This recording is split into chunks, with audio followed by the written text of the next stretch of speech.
नहीं, सही है। पहला पॉइंट क्या है? खुद का स्वयं का परिचय, मतलब खुद का परिचय तो आप दे सकते कि नहीं दे सकते? आपका नाम मैं नहीं बता सकता ना, आपका नाम। मिट्टी बचनी चाहिए। आमंत्रित करूँ सर, आप पधारे और अपना अमूल्य समय आपका मिट्टी का ऊपर का जो भाग है छेद वही फोड़ दोगे ऊपर वाला, उसके नीचे तो छोटी मोटी रहता है।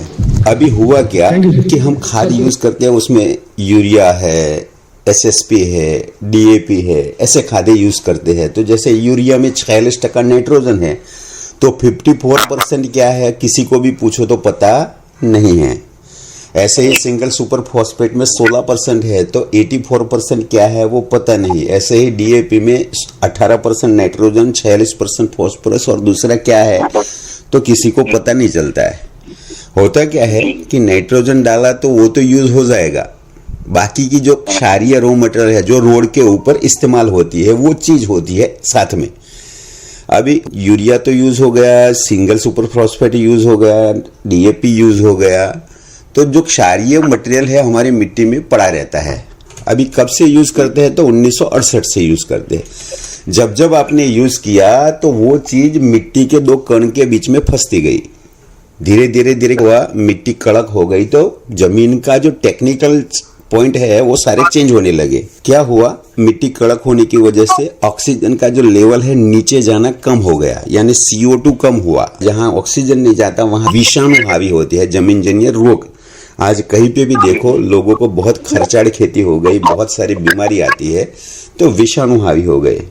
उससे क्या हुआ कि हमारे जमीन में खाद बनने की जो 3 प्रक्रिया है उसमें पहली प्रक्रिया जो है वो बंद हो गई। किस चीज से पहली प्रक्रिया होती थी कि हमारे मिट्टी में केचुआ होता है। मैं वो केचुए की बात नहीं करता हूँ जो लाल मुंह वाले छोटे छोटे, ज्यादा लंबा और सफेद केचुआ जो होता है, व्हाइट केचुआ, उसकी बात करता हूँ। प्रकार के वो केचुए होते हैं जो मिट्टी से 8 ग्राम मिट्टी, 2 ग्राम चूना, पत्थर, निमेटोड और फंगस को वो खाता है। छेद करते करते ऊपर जाके ऊपर जो छोड़ता है, आपने कहीं पे भी देखा हो पौधे में, आज देखो तो पत्ते पीले होते हैं, फूल झड़ता है, सिकुड़ जाता है पत्ते, ये सारी समस्या आती है।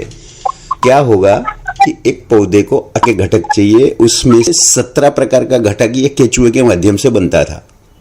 दुनिया का अप्रतिम खाद इसको कहते थे। लेकिन अभी क्या हुआ, टेम्परेचर 35 डिग्री के ऊपर गया तो कहीं पे भी केचुआ नहीं दिखेगा आपको। किसी को भी पूछो तो बोलता है कि सर केचुआ तो मर गया। मरा नहीं है, 3 मीटर नीचे जाके सुसुप्त अवस्था में पड़ा रहा है। तो खाद, सबसे तगड़ा खाद बनने की जो व्यवस्था थी कुदरती,